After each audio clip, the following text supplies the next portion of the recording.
Do you know anyone who always backs out at the last minute? The one who says, "I'm exhausted," or "Can we do it another time?"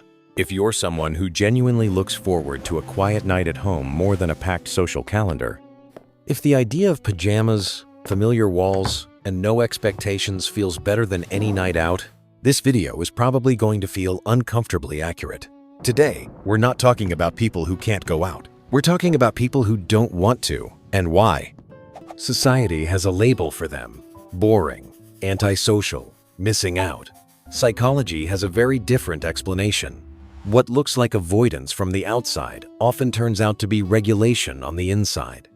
So before we judge the people who love staying home, we need to understand what's actually happening beneath the surface.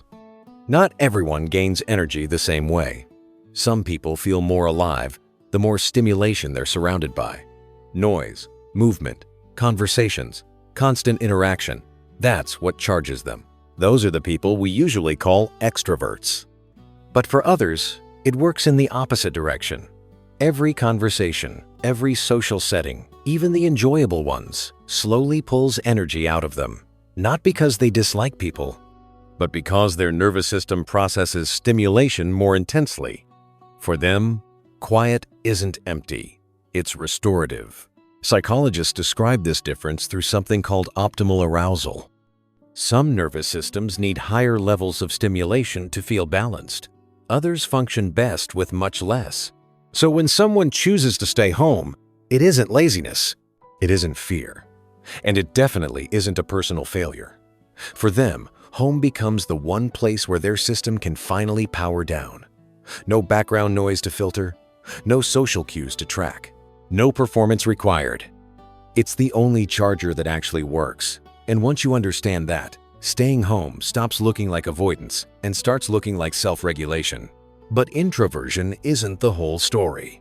For many people, staying home isn't just about energy. It's about control. Out in the world, very little is predictable.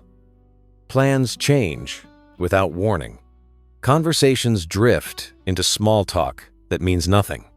Strangers are loud, environments are chaotic, and expectations appear out of nowhere. At home, none of that exists. You control the lighting, the volume, the pace of the day, even the silence. For people with anxiety or high sensitivity, that control isn't indulgence, it's protection. Their nervous systems are constantly scanning for threat, pressure, or overload.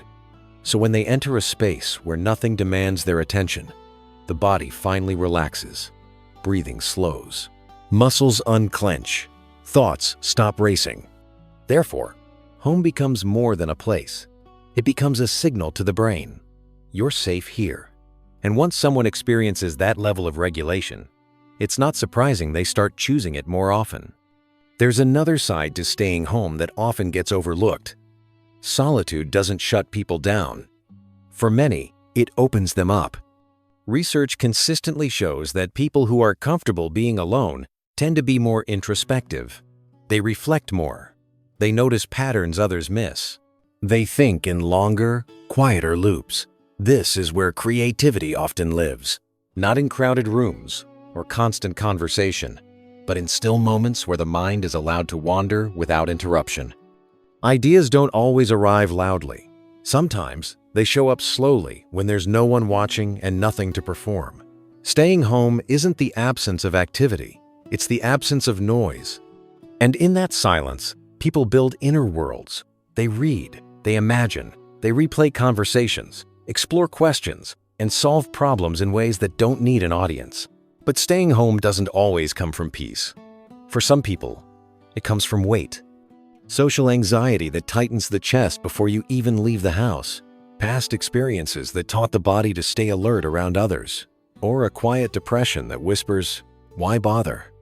In those cases, home becomes complicated, still a refuge. But it can also turn into a hiding place. Healing solitude gives you energy back. It makes the world feel manageable again. Avoidant isolation slowly shrinks your world. Not all at once, but gradually. That's why self-honesty is so important here.